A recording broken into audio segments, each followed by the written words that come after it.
நாம இன்னைக்கு பார்க்க போற படம் 2019 வெளிவந்த தேர்ட் ஐ அப்படிங்கிற படத்தோட ரெண்டாவது பாட்டுங்க. இதுவும் நம்ம ஏற்கனவே பார்த்த மாதிரி ஒரு இந்தோனேஷியன் மொழியில இருக்கிற ஹாரர் மூவி தான். பழைய பாட்டோட கண்டினியூட்டி தான். அந்த பாட்டை பார்க்காதவங்க கீழே டிஸ்கிரிப்ஷன்ல லிங்க் கொடுத்துருக்கேன். நான் பேசும்போது கூட அந்த லிங்க்ஸ் வரலாம். அதை கிளிக் பண்ணி ஃபர்ஸ்ட் பாட்டை பார்த்துட்டு இந்த பாட்டை பார்த்தீங்கன்னா இன்னும் கொஞ்சம் கிளாரிட்டியா நீங்க பார்க்கலாம். ஃபர்ஸ்ட் பாட்டோட கதைப்படி ஒரு அக்கா ஒரு தங்கச்சி ரெண்டு பேருக்குமே பேய்களையும் ஆவிகளையும் பார்க்கக்கூடிய ஒரு மறைமுகமான ஒரு மூணாவது கண்ணு இருக்கும். அது அவங்களுக்கு திறந்துடும். ரைட்டா? அதே தாட்டோட கன்டினியூ பண்ணுங்க. இந்த படத்தோட ஸ்டார்டிங் சீன்ல அக்கா பாத்ரூம்ல குளிச்சுக்கிட்டு இருக்கா. அப்போ முதுகுல ஓட்டை இருக்கிற ஒரு பேய் பொண்ணு இவளை ஒளிஞ்சு நின்னு பாக்குறா. அக்காகாரி திரும்பி பார்த்ததுமே டப்புன்னு அந்த பேய் மறைஞ்சிருது. அதே போல இந்த பேய் பொண்ணு நம்ம தங்கச்சி பெட்ரூம்ல இருக்கும்போது நின்னு பாக்குது. கடந்த ஒரு வருஷமா இந்த பேய் பொண்ணு தங்கச்சிகாரிய ஃபாலோ பண்ணிக்கிட்டே தான் இருக்கான். ஆனா எதுக்குன்னு இந்த அக்காவால கண்டுபிடிக்கவே முடியல. இந்த ஒரு வருஷமா அக்காவும் தங்கச்சியும் மனுஷங்க வாழ்ற இந்த பூமியில அலையிற ஆவிகள் கிட்ட பேசி அவங்களுக்கு தேவையானதை செஞ்சு கொடுத்து அவங்களோட இறுதி ஆசையை நிறைவேற்றி மோட்சத்தை அடைய வைக்கிறது தான் இவங்களோட ஒரு முக்கியமான நோக்கமாவும் சேவையாகவும் வச்சு பண்ணிட்டு இருக்காங்க. ஆனா இந்த பேய் பொண்ணு மட்டும் என்ன வேணும் அப்படிங்கறத சொல்லவே மாட்டா. அன்னைக்கு நைட் அப்படிதாங்க அக்காகாரி மெடிடேஷன் பண்ணி ஏதோ தியானம் பண்ணி அந்த பேய் பொண்ணை கூப்பிடுறா. ஆனா அந்த பேய் பொண்ணுக்கு பதிலா தங்கச்சிகாரி தான் வந்து நிக்கிறா. ரெண்டு பேரும் ஒருத்தர் பேய்னு நினைச்சு கத்தி கதறாளுக. அதுக்கப்புறம் பார்த்தா பேயெல்லாம் இல்ல நம்ம ஆளுக தான் அப்படின்னு தெரிஞ்சதுக்கு அப்புறம் தங்கச்சி அக்காகாரிக்கு குட் நைட் சொல்லிட்டு போன பிறகு அக்காகாரி ஒரு புக் எடுத்து படிக்கிறா. அதுல மூணாவது கண் மூலமா எதிர்காலத்தை எப்படி பாக்குறது அப்படின்னு வேற எழுதிருக்கு. அதை படிக்க ஆரம்பிச்சிடறா இந்த அக்காகாரி. மூணாவது கண் மூலமா எதிர்காலத்தை பாக்குறதுக்கு சில வழிமுறைகள் எழுதிருக்கு. அதன்படி இந்த அக்காகாரி புக்ல போட்டுக்கிற மாதிரியே குளிக்கிற தொட்டியில இருக்கிற தண்ணியில மூழ்கி உட்கார்றா. பிறகு கண்ணை மூடி கான்சென்ட்ரேட் பண்ண ஆரம்பிக்கிறா. உடனே இவ படுத்திருக்கிற அந்த தண்ணி அப்படியே வைப்ரேட் ஆக ஆரம்பிக்குதுங்க. அப்படியே துபுதுபுதுன்னு ஆடுது. முட்டை வர ஆரம்பிக்குது. இப்போ அக்காஹாரியால எதிர்காலத்தை பார்க்க முடியுது. அக்காஹாரிக்கு இப்போ தங்கச்சியோட பெட்ரூம் கண்ணு முன்னாடி வந்து நிக்குது. தங்கச்சி தூங்கிக்கிட்டு இருக்கும்போது அந்த பேய் பொண்ணு எங்கேயோ ஒரு இடுக்குல நின்னு அவளையே பார்த்துக்கிட்டு இருக்கா. இந்த பேய் தன்னை வாட்ச் பண்ணிட்டு இருக்கிறத இந்த தங்கச்சி டக்குன்னு கெஸ் பண்ணி அப்படியே தூக்கத்துல இருந்து எந்திரிச்சு உட்காந்துக்கிறா. தங்கச்சி அப்படியே அண்ணாந்து பார்க்கும்போது அந்த பேய் பொண்ணு மேல் சவுத்துல இருந்து அப்படியே கீழே குதிக்குதுங்க அந்த பேய் பொண்ணு. உடனே அந்த தங்கச்சி அப்படியே பயங்கரமா அந்த சத்தத்துல எதிர்காலத்தை பார்த்துக்கிட்டு இருந்த அக்காகாரி நிகழ்காலத்துக்கு வரா. இங்கேயும் தங்கச்சி கத்துற சத்தம் தான் கேட்க அக்காகாரி தொட்டில இருந்து அப்படியே பதட்டமா எந்திரிச்சு ஓடுறா. அப்படி ஓடி போய் தங்கச்சி ரூமோட கதவை தட்ட அது மூடி கிடக்கு. உடனே அவ டிரால இருந்து சாவியை எடுத்து ரூமை திறந்துகிட்டு போய் பாக்குறா. உள்ள பொருட்கள் எல்லாம் பாத்தீங்கன்னா அப்படியே சதறி கிடக்கு, உடஞ்சு கிடக்கு. தங்கச்சி தலையில வேற அடிபட்டு தரையில கிடக்கா. அக்கா ஓடி போய் தங்கச்சி மடி மேல தூக்கி போட்டுட்டு அப்படியே அழுது புலம்புறா. அந்த பரிதாபங்க தங்கச்சிக்காரியோட மூச்சு மொத்தமா நின்னு போச்சு. செத்தே போயிட்டா. அப்போ எதிரில அந்த பேய் பொண்ணு நிக்கிறா. அவளை பார்த்தது நம்ம அக்காகாரி பயங்கர கோபத்தோட என் தங்கச்சி நீ என்ன பண்ண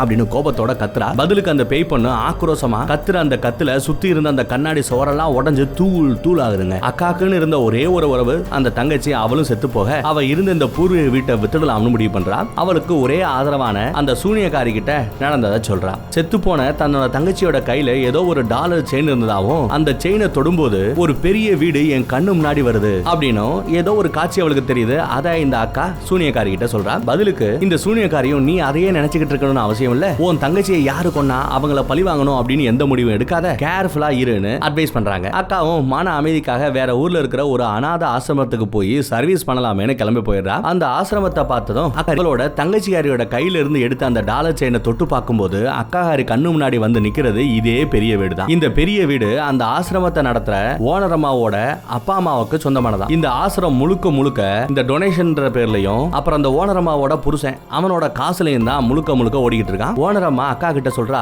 மொத்தம் இந்த ஆசிரமத்துல 16 பொண்ணுங்க தங்கி இருக்காங்க. எல்லா பேரையும் நாங்க நல்லபடியா பாத்துக்கிறோம் வச்சுக்கிறோம் அப்படிலாம் சொல்லிட்டு அக்காகாரிய டிவி ரூமுக்கு கூட்டிட்டு போறா. அங்க இருக்கிற டிவியும் ஃபேனும் தானாவே நின்னு போயிடுது. அங்க தங்கி இருக்கிற பொண்ணுங்க கூட ஓனரமா என்னன்னு தெரியல ஓனரமா அந்த டிவி ஃபேன் எல்லாம் தானா நிக்குது தானா ஓடுது அப்படின்னு கம்ப்ளைண்ட் பண்றாங்க. அப்போ திடீர்னு ஒரு குட்டி பொண்ணு முக்காடி போட்டு மூதேவி மாதிரி டப்புன்னு வந்து குதிச்சு நிக்கிறா. அக்காவுக்கு இந்த ஓனரமாவுக்கு ஒரு நிமிஷம் பக்குன்னு ஆயிடுது. அப்புறம் அந்த ஓனரமா அந்த குட்டி பொண்ணு தொட்டு பார்த்துட்டு ஐயோ ஜுரம் அடிக்குதா குட்டிக்கு அப்படின்னு அவளை போய் ரெஸ்ட் எடுக்க சொல்றாங்க.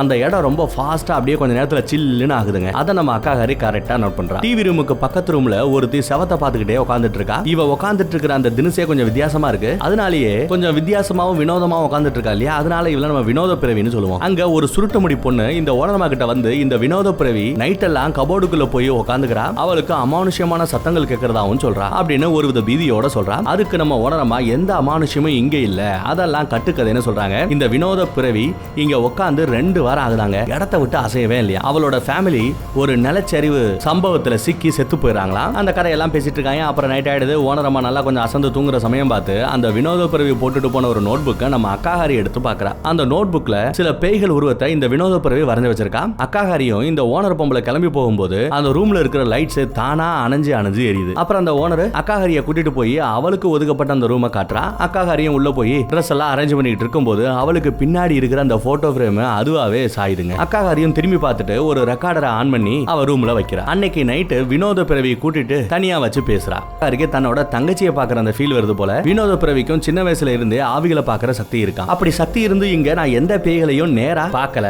ஆனா ஆசிரமத்தோட சோத்துல இருந்து யாரோ சில பேரோட குரல் மட்டும் எனக்கு கேக்குது அப்படின்னு கம்ப்ளைண்ட் பண்றா. அவ என்ன விஷயத்தை கேட்டாலோ அதை தான் இந்த நோட் புக்ல எழுதி வச்சிருக்கிறதாவும் சொல்றா. அக்காஹாரி அந்த நோட் புக்கை பிரிச்சு பாக்குறா. அதுல உதவி செய், சிறைப்பட்டு கிடக்கும் எங்களை காப்பாத்து அப்படின்னு எழுதி வச்சிருக்கா. அக்காஹாரி அடுத்ததா தன்னோட ரூமுக்கு போறா. அங்க ஏற்கனவே ரெக்கார்டர் ஆன் பண்ணி வச்சிருப்பா பாத்தீங்களா. அதுல ரெக்கார்ட் ஆயிருக்கும் பாத்தீங்களா. அதை அப்படியே ஃபார்வர்ட் பண்ணி கேட்கும்போது இங்க வான்னு ஒரு குழந்தையோட வாய்ஸ் கேக்குதுங்க. அப்ப திடீர்னு யாரோ ரூமோட கதவை தட்ட சத்தம் கேட்க அக்காஹாரி எழுந்து கதவை திறந்து பாக்குறா. அங்க யாரோ உளவிக்கிட்டு இருக்கிற மாதிரி அப்படியே சுத்திக்கிட்டு இருக்கிற மாதிரி இருக்க. அக்காஹாரி ஃபாலோ பண்ணிட்டே போறா. அங்க அந்த அர்த்த ராத்திரியில வினோத பிறவி சவத்துல காதை வச்சு கேட்டு ஏதோ எழுதிக்கிட்டு இருக்கா. இவளும் போய் அந்த நோட் புக்கை வாங்கி என்னன்னு பார்க்க அதுல நான் இங்க மாட்டிக்கிட்டேன், என்ன விடுவிச்சா ஆவிகள் உலகத்துக்கு போயிடுவேன் அப்படின்னு எழுதியிருக்கு. அக்காஹாரி பக்கத்துல இருக்கிற ஒரு கிளாஸ் டம்ளரை எடுத்து சவத்துல வச்சு உத்து கேக்குறா. உள்ள இருந்து உதவி செய்யு ஒரு குழந்தையோட வாய்ஸ் கேக்குது. கூடவே உனக்கு பின்னால பாருன்னு வாய்ஸும் கேக்குது. உடனே அக்காஹாரியும் வினோத பிறவியும் பின்னாடி போய் பாக்குறாங்க. அங்க தூரத்துல ஒரு கேட்டு தானா திறக்குது. இவளுக்கு 2 பேரும் உடனே அங்கிட்டு ஓடி போய் பாக்குறாங்க.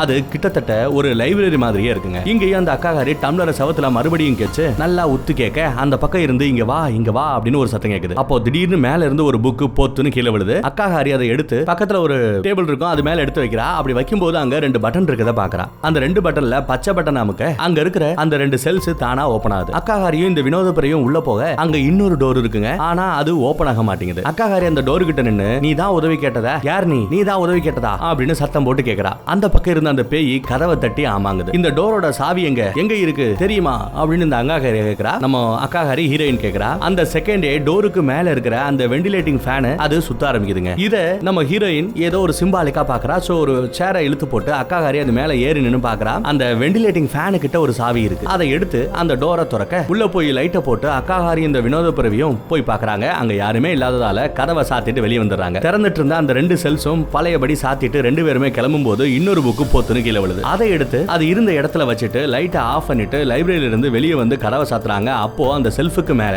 ஒரு தீஞ்ச மூஞ்சு பேய் அப்படியே கோரமான முகத்தோட உட்கார்ந்து இருக்கு. இவள்களை பார்த்துக்கிட்டே இருக்கு. அடுத்த நாள் வினோத பிறவிக்கு ஜுரம் கொளுத்துதுங்க. அக்காஹாரி அவளை ரெஸ்ட் எடுக்க சொல்லி அனுப்புறா. வினோத பிறவிய ஒரு பேய் கவனிச்சுக்கிட்டே இருக்கு. மத்த கேர்ள்ஸ் எல்லாம் ஸ்கூலுக்கு கிளம்பி போயிடுறாங்க. நம்ம ஓனரம்மா மட்டும் தனியா கிச்சன்ல நின்னு பாத்திரத்தை எல்லாத்தையுமே கழுவி போட்டுக்கிட்டு இருக்கா.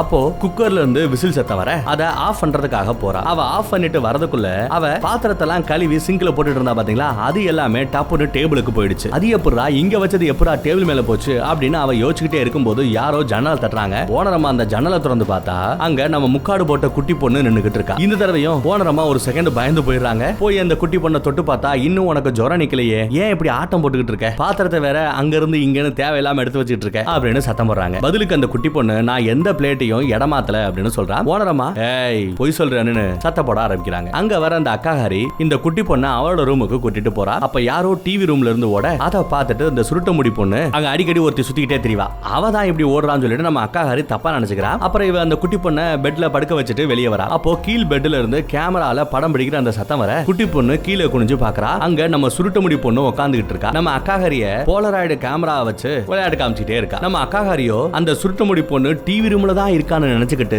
அவளுக்கான ஜுர மாத்திரையை எடுத்துட்டு அங்க போறா. டிவி ரூம்ல ஒரு குட்டி டென்ட்டுக்குள்ள யாரோ உட்கார்ந்து இருக்கிற மாதிரி நிழல் தெரியுது. அது அந்த சுட்டமுடி பொண்ணு தான் நினைச்சுக்கிட்டு அக்காகாரி கிட்ட போய் பாக்குறா. டென்ட்டுக்குள்ள யாருமே இல்லைன்னு அக்காகாரிக்கு செம ஷாக் ஆகுது. அதுக்கப்புறம் சுத்தி முத்தி பார்க்க திடீர்னு தீஞ்ச முஞ்சி பேய் அந்த டென்ட்டுக்குள்ள இருந்து கையை நீட்டி அக்காகாரிய உள்ள டப்புன்னு இழுக்குதுங்க. அப்படியே பயத்துல கத்துன்னு கத்துறா. அதே நேரத்துல அந்த குட்டி பொண்ணு பெட் மேல உட்கார்ந்துட்டு இருக்கா பாத்தீங்களா. ஒரு பொருளை வச்சு கீழே விட்டு விளையாடிக்கிட்டே இருக்கா. அப்போ திடீர்னு அந்த விளையாட்டு பொருளை கீழ் பெட்ல இருந்து யாரோ பிடிச்சு டப்புன்னு இழுக்குறாங்க. சுருட்ட முடி பொண்ணு தான் இழுக்கிறான்னு நினைச்சுக்கிட்டு அந்த குட்டி பொண்ணு கீழே இறங்கி பாக்குறா. ஆனா அந்த சுருட்டு முடி பொண்ணு பெட்ல இல்ல. அவ வெளியே கேமரா வச்சு விளையாடிக்கிட்டு இருக்கா. அப்போ நம்மளோட விளையாட்டு சாமான யார் இழுத்ததுன்னு அந்த குட்டி பொண்ணு யோசிச்சுக்கிட்டே இருக்கும்போது திடீர்னு அந்த தீஞ்ச மூஞ்சியோட கை கட்டிலுக்கு அடியில இருந்து வெளியே வருது. அதோட கை நம்ம குட்டி பொண்ணோட அந்த விளையாட்டு சாமானா இருக்கு. இத பார்த்துட்டு அப்படியே வெளவெளத்து போற அந்த குட்டி பொண்ணு ஓடி போய் பெட்ரூம்ல போய் பெட் மேல ஏறி போர்வை எடுத்து அப்படியே முக்காடு போட்டு படுத்துக்கிறா. முக்காடுக்கு வெளியே தீஞ்ச மூஞ்சியோட அந்த நிழல் தெரியுதுங்க. குட்டி பொண்ணு அப்படியே அந்த முக்காட விளக்கிக்கிட்டு பாக்குறா. பார்த்தா அங்க யாரையுமே காணுங்க. அடுத்ததா அந்த சுருட்ட முடி பொண்ணு தோட்டத்துல ஓடி ஆடி பாடி போட்டோ எடுத்துக்கிட்டு தெரியுறா. அந்த லைப்ரரி கேட்டு பக்கமா போக கேட்ட போட்டோ எடுத்து பாக்குறா. கேட்டு முன்னாடி புகையா இருக்கிற மாதிரி தான் அந்த போட்டோல கிடைக்குதுங்க. மறுபடியும் ஒரு தடவை அந்த கேட்டை தான் திறந்து பார்த்து போட்டோ எடுக்கிறா. அந்த போட்டோவை உதறிட்டு அது பாத்தீங்கன்னா அந்த போலராய்டு கேமரா அப்படிங்கிறது என்னன்னா போட்டோ எடுத்ததுமே பிரிண்ட் எடுத்து கையில கொடுத்துரும். அதுல பாக்கையில ஒரு பேய் கேட்டு வாசல்ல நிக்கிற மாதிரி தெரியுது. அத பார்த்துட்டு இந்த சுருட்ட முடி பொண்ணு அலறி அடிச்சுக்கிட்டு ஓடி வந்துடுறா. அடுத்து பார்த்தோம்னா நம்ம வினோத பிறவியோட ரூம் கதவு யாரோ தட்டுறாங்க. இந்த வினோத பிறவியும் எழுந்து போய் பாக்குறா. யாருன்னு கேக்குறா. அங்க யாருமே இல்லங்க. மறுபடியும் ரூமுக்குள்ள போயிடுறா. அப்ப யாரோ கட்டிலுக்கு அடியில இருந்து வினோத பிறவியோட செருப்பை இழுக்கிறாங்க. வினோத பிறவி பயந்துகிட்டே போய் கட்டிலுக்கு அடியில குனிஞ்சு பாக்குறா. தீஞ்ச மூஞ்சி பேய் அந்த வேலையில அப்படியே அந்தரத்துல நின்னு உருவிக்கிட்டு இருக்கு. வினோத பிறவி அந்த பேயை பார்த்துட்டு அப்படியே நடுங்கி போய் கட்டிலுக்கு அடியில ஒளிஞ்சுக்கிறா. இப்போ தீஞ்ச மூஞ்சி பேய் கட்டிலுக்கு மேல நிக்குது. குதிக்குது. ஒரு கட்டத்துல அந்த பேய் கட்டில தூக்கி அப்படியே சவத்துல வீசி அடிக்குதுங்க. இத பார்த்துட்டு அந்த வினோத பிறவி அடி தொண்டையில இருந்து அப்படியே கத்துவா பாருங்க. அந்த சத்தத்தை கேட்டு அந்த பக்கத்துல அக்காகாரியும் ஓனரமாவும் அந்த ரூமுக்கு ஓடி போய் பாக்குறாங்க. அங்க கட்டில எல்லாம் உடைஞ்சு கிடக்க. இது எல்லாம் பண்ணது நம்ம வினோத பிறவி தான். ஓனரமா கோவப்பட்டு அவளை உள்ள வச்சு சும்மா கதவை லாக் பண்ணி விட்டுறாங்க. உள்ளே கரடி ஏண்டி இப்படி படுத்துற, இருண்டி இருக்கிற பொருள் எல்லாத்தையுமே உடைக்கிற அப்படின்னு வினோத பிறவி எவ்வளவோ கெஞ்சி பார்த்தாலுமே இந்த ஓனரமா அவ பாட்டுக்கு போயிட்டே இருக்காங்க. அக்காகாரி கதவுக்கு வெளியில நின்னு யாரு கட்டில உடைச்சது அப்படின்னு பொறுமையா கேட்டு விசாரிக்கிறாங்க. அந்த பேய் தான் இவ சொல்ல அந்த மேட்டர் எல்லாம் தெரிஞ்சுக்கிறா. அப்ப யாரோ ரூமுக்குள்ள ஓடுற மாதிரி தெரியுது. அக்காகாரி அந்த ரூமுக்குள்ள போய் பாக்குறா. அங்க நம்ம சுருட்ட முடி பொண்ணும் அந்த குட்டி பொண்ணும் பேய பார்த்த பயத்துல அப்படியே கதி கலங்கி போய் உட்காந்துட்டு இருக்காங்க. அக்காகாரி சுட்ட முடி பொண்ணை எடுத்து அந்த போட்டோவை பார்த்துட்டு அதிர்ச்சி ஆறா. அன்னைக்கு நைட்டு அக்காகாரி அந்த தீஞ்ச மூஞ்சி பேய்க்கு என்னதான் வேணும்னு கேட்டு தெரிஞ்சுக்கிறதுக்காக கிளம்புறா. லாக் பண்ண ரூமுக்குள்ள இருக்கிற அந்த வினோத பிறவி நானும் உங்க கூட வரேன்னு கெஞ்சி கூத்தாடி இந்த அக்காகாரி கிட்ட கேக்குறா. அக்காகாரி ஓனருக்கு தெரியாம வினோத பிறவியை கூட்டிட்டு அந்த லைப்ரரிக்கு போறாங்க. அங்க இவளுக்கு 2 பேரும் சேர்ந்து ஊதுபத்தி மெழுகுவத்தியை கொளுத்தி பூஜைக்கு ரெடி பண்றாங்க, தயாராறாங்க. அக்காகாரி இந்த வினோத பிறவி கிட்ட தைரியமா இருக்க சொல்றா. பூஜை முடிகிற வரை கண்ணாடியை திரும்பி பார்க்க கூடாதுன்னு சொல்றா. அக்காகாரி மந்திரம் சொல்ல ஆரம்பிக்க இவளுக்கு முன்னாடி அந்த தீஞ்ச மூஞ்சி பேய் வந்து நிக்குதுங்க. பின்னாடி வச்சிருக்கிற அந்த கண்ணாடியில அது தெரியுது. அக்காகாரி அதுகிட்ட நேத்திக்கு நாங்க விடுவிச்ச பேய் நீதானா அப்படின்னு கேட்க அது குழந்தை வாய்ஸ்ல ஆமாங்குது. ஏன் உன்னோட உலகத்துக்கு போகாம இங்கேயே சுத்தி எங்களை பயமுறுத்துறேன்னு அக்காகாரி கேட்க உண்மையை கண்டுபிடிக்கத்தான் அப்படின்னு அந்த பேய் சொல்லிட்டு போயிடுதுங்க. இவளுக்கு 2 பேரும் எந்த உண்மையை பத்தி அந்த பேய் சொல்லுது அப்படின்னு யோசிச்சுக்கிட்டே இருக்கும்போது அவளுக்கு பின்னாடி இருந்த அந்த கண்ணாடியில அப்படியே டப்புன்னு ஒரு விரிசல் விடுது. அங்க கட் பண்ணா நம்ம ஓனரமா அவ ஹஸ்பண்டையும் பெட்ரூம்ல படுத்து தூங்கிட்டு இருக்கிறத காமிக்கிறாங்க.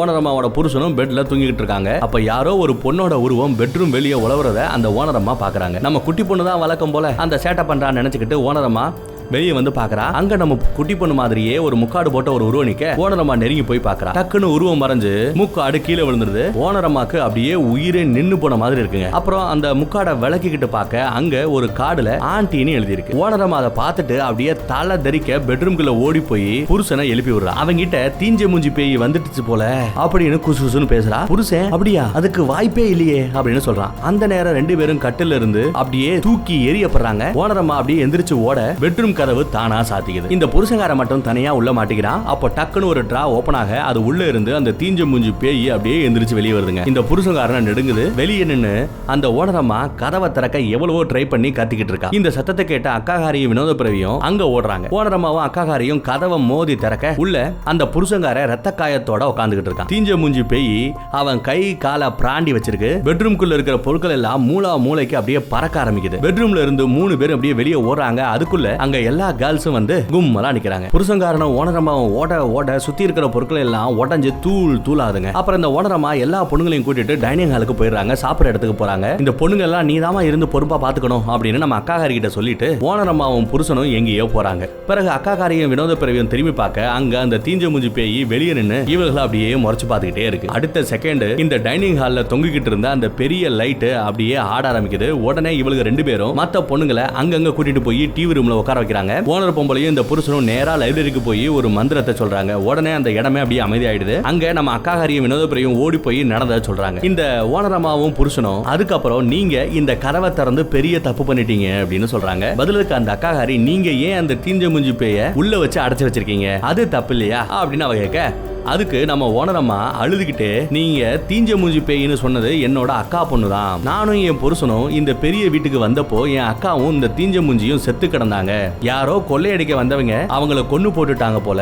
அன்னையில இருந்து அந்த 2 பேய்களும் எங்களை தொந்தரவு பண்ணிட்டே இருந்துச்சு. அதனாலதான் என் புருஷன் அந்த தீஞ்ச மூஞ்சி பேயை அடைச்சு வச்சாரு. என் அக்கா பேய் மட்டும் எஸ்கேப் ஆகி போயிட்டதா அந்த பழைய முது கதையுமே சொல்ல ஆரம்பிச்சிட்டு இருக்காங்க. அங்க அந்த புருஷங்காரன் அந்த தீஞ்ச மூஞ்சி பேயை மறுபடியும் உள்ள வச்சு அடைக்கணும் அப்படின்னு சொல்றான். அதுக்கு நம்ம அக்காகாரி அவளை அடைச்சு வச்சாலுமே மறுபடியும் வெளியே வருவா. அதுக்கு பதிலா அவளோட பிரச்சனை என்னன்னு நம்ம தெரிஞ்சுக்கணும்னு சொல்றான். நம்ம அக்காகாரிக்கு ஒரு பொருளை தொட்டாலே அதோட பாட்டை உணரக்கூடிய அந்த சக்தி இப்ப புதுசா அவளுக்கு இருக்கு இல்லையா? அதனால அவ அந்த தீஞ்ச மூஞ்சி பேயை அடைச்சு வச்சிருந்த அந்த ரூமுக்கு போறா. அங்க ரூம்ல இருக்கிற ஒரு மியூசிக் இன்ஸ்ட்ருமெண்டத்தோட அக்காகாரி கடந்த கால நினைவுக்குள்ள போறா. அந்த நினைவுல தீஞ்ச மூஞ்சி சந்தோஷமா அந்த மியூசிக் இன்ஸ்ட்ருமெண்ட்டை வாசிச்சுக்கிட்டே இருக்கா. கூடவே ஓனரோட அக்காவும் இருக்கா. ஓனரோட அக்கா ஏதோ ஒரு லெட்டர் எழுதுறா. அந்த லெட்டர் படி தீஞ்ச மூஞ்சியோட அப்பா வேற யாரும் இல்லங்க, நம்ம ஓனர் பொம்பளையோட அதே புருஷங்காரன் தானா. இந்த நாதாரி புருஷன் ஒரே நேரத்துல ஓனரமாவையும் வச்சிருந்திருக்கான், ஓனரமாவோட அக்காவையும் ஏமாத்திட்டு இருந்திருக்கான். இது எல்லாத்தையுமே நினைவுகளை பார்த்துட்டு அந்த நினைவுகளை விட்டு வெளியே வர நம்ம அக்காஹரி அந்த ஓனரோட அக்கா செத்து போனாங்க இல்லையா, அவங்க எழுதின அந்த லெட்டரை எடுத்து இந்த ஓனரமா கிட்ட தரா. இவங்களும் அந்த லெட்டரை பார்த்துட்டு அப்படியே அழுக ஆரம்பிச்சாங்க. தான் புருஷன் தனக்கு துரோகம் பண்ணிட்டாங்க இல்லையா, அதை அவங்களால தாங்கிக்கவே முடியல. ஓனரமாவும் அவங்க அக்காவோட பேரை சொல்லி அப்படியே புலம்பாரிக்க. அப்பதாங்க நம்ம ஹீரோயினுக்கு ஒரு விஷயமே தெரிய வருது. என்னன்னா, நம்ம ஹீரோயினோட தங்கச்சி அந்த பழைய வீட்டுல செத்து போனா பாத்தீங்களா, அப்போ முதுகுல ஓட்ட இருந்த ஒரு பேய் நின்னது பாத்தீங்களா, அந்த பேய் வேற யாரும் கிடையாது, இந்த ஓனரமாவோட அக்காவோட பேய் தாங்க. இங்க எஸ்கேப் ஆனது அந்த வீட்ல போய் நம்ம அக்காவையும் தங்கச்சியும் டிஸ்டர்ப் பண்ணிட்டே இருந்திருக்கு. சோ முதுகுல ஓட்ட இருக்கிற பேயும் இந்த தீஞ்ச மிஞ்சி பேயோட அம்மாவும் ஒரே ஆள் தான் அப்படிங்கறத புரிஞ்சுக்கிறாங்க. ஆனா அந்த முதுகுல ஓட்ட இருக்கிற அந்த பேய் ஏன் தன்னோட தங்கச்சியை கொன்னுச்சு அப்படின்னு இவளுக்கு நம்ம ஹீரோயினுக்கு பிடிபடல. அங்கதான் அந்த வினோத பிறவி நம்ம பேசாம போய் அந்த தீஞ்ச முஞ்சி பேய்கிட்டயே ஏன் என்னோட தங்கச்சியை உங்க அம்மா கொன்னாங்கன்னு கேட்டு தெரிஞ்சுக்கலான்னு அக்காகிரி கிட்ட சொல்ல. ஆனா அதுக்குள்ள இந்த ஓனரம்மாவோட புருஷன் இந்த பெரிய வீட்டை சுத்தி மந்திர கட்டு போட்டு வச்சிருக்கா. சோ அந்த பேய் பொண்ணு உள்ள வரவும் முடியாது.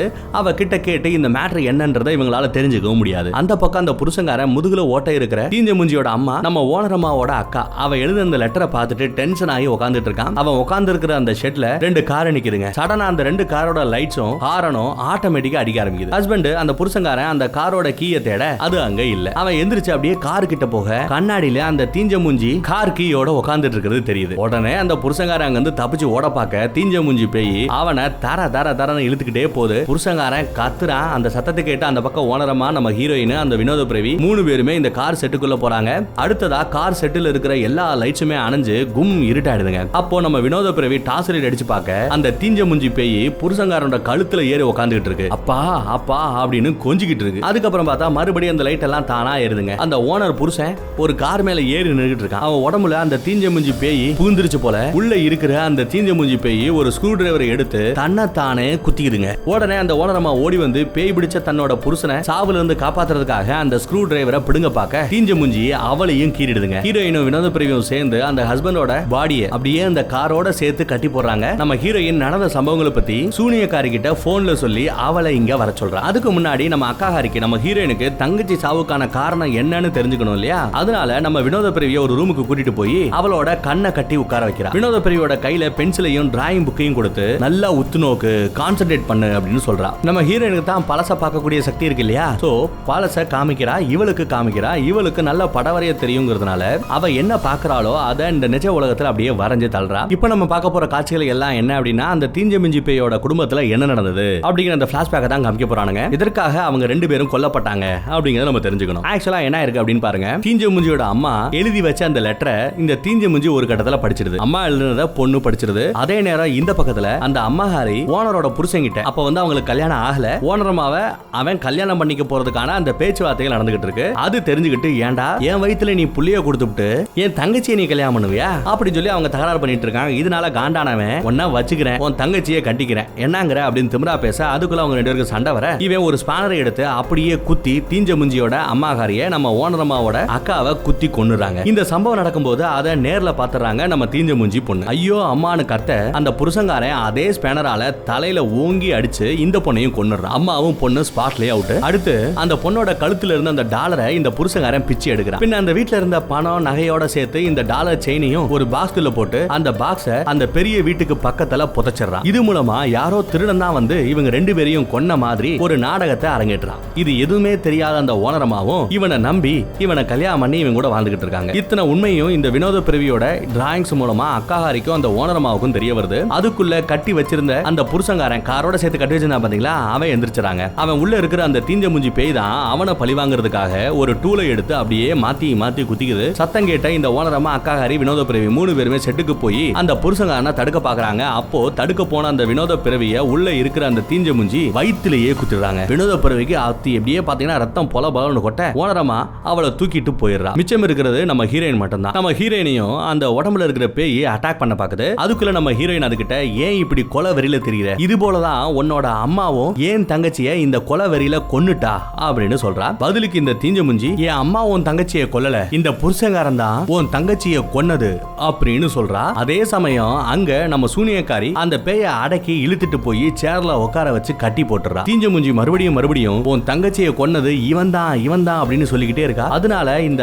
அக்காகாரியோட கவனம் அப்படியே லைட்டா செதறதுங்க. சூனியக்காரி பேயை ஓட்டுறதுக்காக ரெடி பண்ணிக்கிட்டு இருக்கும் போது நம்ம ஹீரோயின் அந்த தீஞ்ச மூஞ்சி பேயோட கண்ணை அப்படியே ஒத்து பாத்துறா. அந்த பேய் இப்போ நம்ம ஹீரோயினோட ஆவிய ஆன்மாவை அப்படியே நரகத்துக்கு கொண்டு போயிடுது. நரகத்துல தப்பு பண்ண ஆவிகள் தண்டனை அனுபவிச்சுட்டு இருக்காங்க. அதுல ஒருத்தனா இந்த புருஷங்காரனும் சவுக்கடி வாங்கிட்டு இருக்கான். அவனை சவுக்கால விளாசுறது யாரு அப்படின்னு பாத்தீங்கன்னா நம்ம தீஞ்ச மூஞ்சி பேயே தான். திடீர்னு அந்த தீஞ்ச மூஞ்சி அடிக்கிறத நிறுத்திட்டு அக்காகாரிய திரும்பி பாக்குறான். நம்ம ஹீரோயினை திரும்பி பாக்குறா. உடனே அங்க இருந்து மத்த பேய்களும் நம்ம ஹீரோயினை நெருங்கி அவ மேல கைய வைக்குதுங்க. அப்போ நம்ம அக்காகாரியோட ஆன்மா கடந்த காலத்துக்கு போகுது. அங்க தன்னோட தங்கச்சிய பாக்குறா. இத்தனை நாளா நம்ம ஹீரோயின் மட்டும்தான் அந்த முதுகுல ஓட்ட இருக்கிற அந்த பேய் பொண்ணு கிட்ட பேச ட்ரை பண்ணதான் நினைச்சுக்கிட்டு இருந்திருக்கா. ஆனா தங்கச்சியும் அக்காக்கு தெரியாம இந்த பேய் கிட்ட கம்யூனிகேட் பண்ணிக்கிட்டு இருக்கா, பேசிட்டு இருந்திருக்கா. அது மூலமா அவங்களோட சாவுக்கு காரணம் இந்த புருஷங்காரன் தான் அப்படிங்கறத தங்கச்சி தெரிஞ்சுக்கிறா. அதோட சும்மா இல்லாம அந்த பெரிய வீட்டுக்கு போய் அந்த புருஷங்காரன் புதைச்சு வச்ச அந்த பாக்ஸை வெளியே எடுத்திருக்கா. அதை எடுத்துட்டு நேரா அந்த புருஷங்கிட்டே போய் போலீஸ் கிட்ட உண்மையை சொல்லி சரண்டர் ஆயிடுன்னு இந்த தங்கச்சிக்காரி சொல்றா. தங்கச்சியை பார்த்து டென்ஷன் ஆகிற அந்த புருஷங்காரன் அவ கையில வச்சிட்டு இருக்கிற ஒரு பாக்ஸ் அப்படியே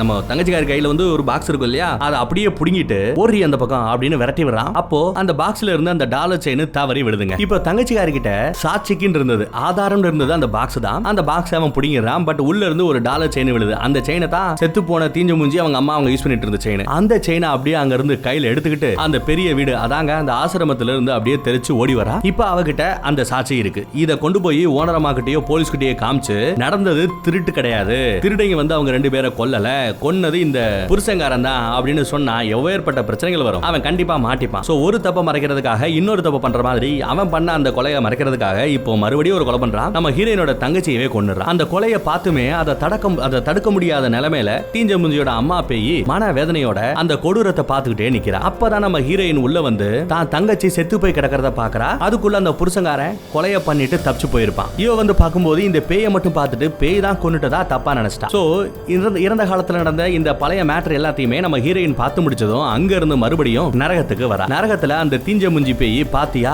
உண்மையிலேயே இந்த புருஷங்காரன் தான் உன் தங்கச்சியை கொன்னு இருக்கான், அவனை நீ பழி வாங்குறதுல தப்பே இல்லைன்னு சொல்லி நம்ம ஹீரோயினோட கோபத்தை இன்னும் ஏத்தி விடுது. ஹீரோயினும் அவ பேச்ச கேட்டு கோவத்தோட இந்த புருஷனோட ஆவி அப்படியே நெருங்குறா. நிஜ உலகத்துல இருக்கிற சூனியக்காரி நம்ம ஹீரோயினை கூப்பிட்டு பாக்குறா. இன்னொரு பக்கம் ஓனரமா ரத்த வெள்ளத்துல இருக்கிற அந்த வினோத பிறவிய அந்த சுருட்டு முடிக்காரிகிட்டையும் குட்டி பொண்ணுகிட்டையும் விட்டுட்டு சூனியக்காரிய பார்க்க வரா. சூனியக்காரி அவகிட்ட அந்த தீஞ்ச மூஞ்சி பேய் உங்க புருஷனையும் நம்ம ஹீரோயினையும் நரகத்துக்கு கூட்டு போயிடுச்சு அப்படின்னு பதட்டமா சொல்றா. ஓனரமா ஐயோ இப்ப நம்ம என்ன பண்றது அப்படின்னு கேட்க, வினோத பிறவியும் அடிபட்டு கிடக்காலே, ஒருவேளை அவளுக்கு அடிபடலைனா கூட அவ கொஞ்சம் வினோத பிறவி இல்லையா, அவளோட 3வது கண்ணை திறக்க விட்டோம்னா அவளை வச்சு ஏதாவது பண்ண பார்க்கலாம். இப்ப யாருமே இல்ல, வேற வழி இல்ல, நீங்க தான் இருக்கீங்க. சோ உங்களோட 3வது கண்ணை நான் திறந்து விடுறேன், நீங்க ஆவியல் உலகத்துக்கு போய் அவங்க 2 பேரையும் காப்பாத்தி கூட்டிட்டு வாங்க அப்படின்னு நம்ம சூனியக்காரி சொல்றா. ஓனரமாக்கு பயமா இருந்தாலுமே வேற வழி இல்ல அப்படிங்கறத புரிஞ்சுக்கிட்டு ஒத்துக்கிறா. இப்போ இவங்களுக்கு முதல் தடவை அவங்களோட 3வது கண்ணை திறந்து விட போறாங்க. ஆவியல் உலகத்துக்கு வேற போகணும், தனியா போக முடியாது, கூடவே துணைக்கு ஒரு நல்ல ஆவி போனா நல்லா இருக்கும் இல்லையா.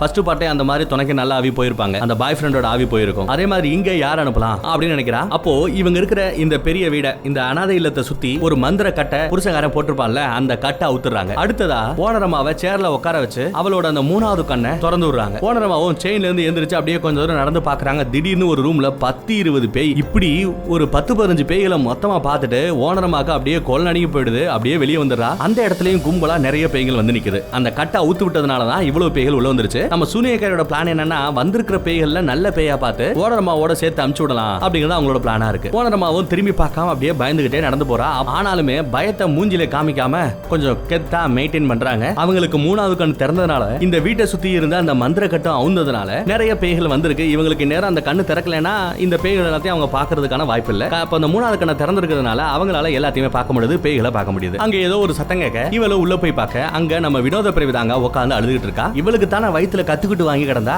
அவ எப்படி இங்கன்னு நம்ம ஓனரமாவும் யோசிச்சுக்கிட்டு இருக்கும் போது கீழே அந்த சுருட்டு முடி பொண்ணும் குட்டி பொண்ணும் அழுது புலம்புற சத்தம் கேக்குதுங்க. இதுல இருந்து தெரிய வர விஷயம் என்ன, குத்துப்பட்டு கடந்த நம்ம வினோத பிறவி செத்து போயிட்டா. இப்போ இவ முன்னாடி இருக்கிறது செத்து போனவரோட ஆவி.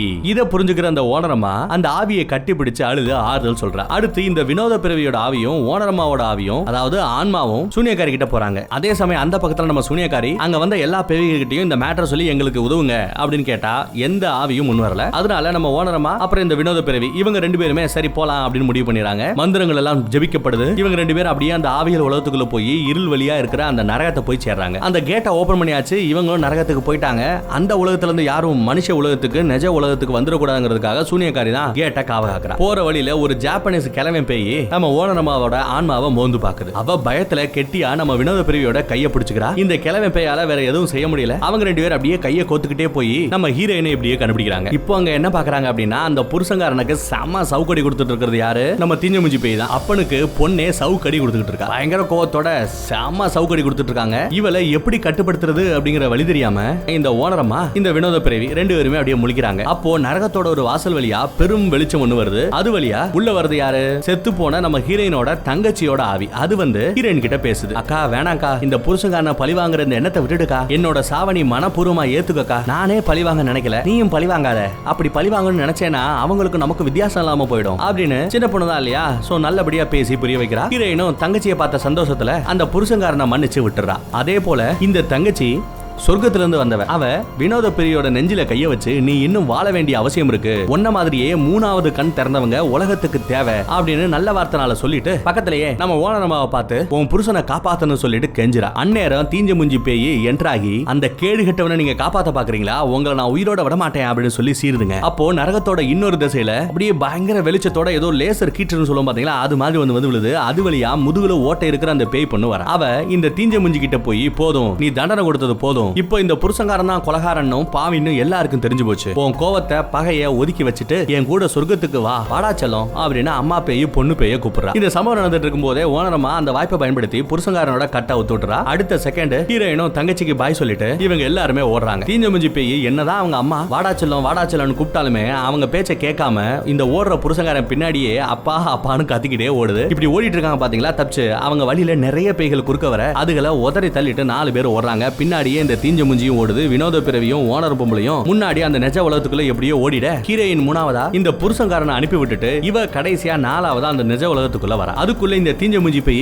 கிட்டத்தட்ட வந்துடுதுங்க. அப்போ சரியா நம்ம வினோத பிறவியோட ஆன்மா அவளோட உடம்புக்குள்ள போய் சேர ஒரு வழியா செத்தவ மறுபடியும் உயிர் பிழைச்சறாங்க. சொர்க்கத்திலிருந்து வந்த நம்ம ஹீரோனோட தங்கச்சி கொடுத்த அந்த சக்தியால தான் இவளோட ஆன்மா இவளோட உடம்புக்குள்ள மறுபடியும் வந்து சேர்ந்துருது. எல்லாம் நல்லபடியா முடிஞ்சதுன்னு நினைக்க அங்கதாங்க சின்னதா ஒரு ட்விஸ்ட். நம்ம ஹீரோனோட உடம்புல அந்த தீஞ்ச முஞ்சி பேய் வந்து பூந்துருதுங்க. அவ தானே கடைசியா வந்தா, அவளை டச் பண்ணதுமே உள்ள புகுந்துருது. இப்போ நம்ம ஹீரோயினை பார்த்து பயந்து இந்த புருஷங்காரன் தெரிச்சு ஓடுறான். அவன் அந்த கதை வேற சாத்தி வச்சுட்டு போயிடுறான். ஹீரோயினை தடுக்கிறதுக்காக நம்ம சூனியக்காரி மந்திரமெல்லாம் சொல்ல உள்ள இருக்கிற அந்த தீஞ்ச மூஞ்சி அவளை தூக்கி எரிஞ்சிட்டு இந்த புருஷங்காரன் சாத்தி வச்ச அந்த கதவை உடைச்சு தள்ளிட்டு முன்னேறி போறான். புருஷங்காரன் தப்பிச்சு மறுபடியும் அதே கால் செட்டுக்குள்ள நிக்க ஹீரோயின் இப்போ அங்கேயும் போயிடுறான். இந்த புருஷங்காரன் தன்னோட அம்மாவை எந்த ஸ்பேனரால குத்தி கொன்னானோ அதே ஸ்பேனர் எடுத்து அப்படியே அவனை குத்துறா. இந்த புருஷங்காரன் அலர்கிட்டு போய் அப்படியே செவத்தரமா நிக்கிறான். ஹீரோயின் அப்படியே குழந்தை வயசுல பேசிக்கிட்டு கையில ஒரு மரம் வெட்டுற மெஷினை எடுத்து ஆன் பண்ணி விடுறா. ஹீரோயினோட உடம்புல இருக்கிற அந்த தீஞ்ச முஞ்சி பேய் அந்த மெஷினை எடுத்துட்டு கார் மேல குதிச்சு அப்படியே இந்த புருஷங்காரனை நெருங்குது. ஷெட்டுக்கு வெளியே நின்னு சூனியக்காரியும் அந்த ஓனர் பொம்பளையும்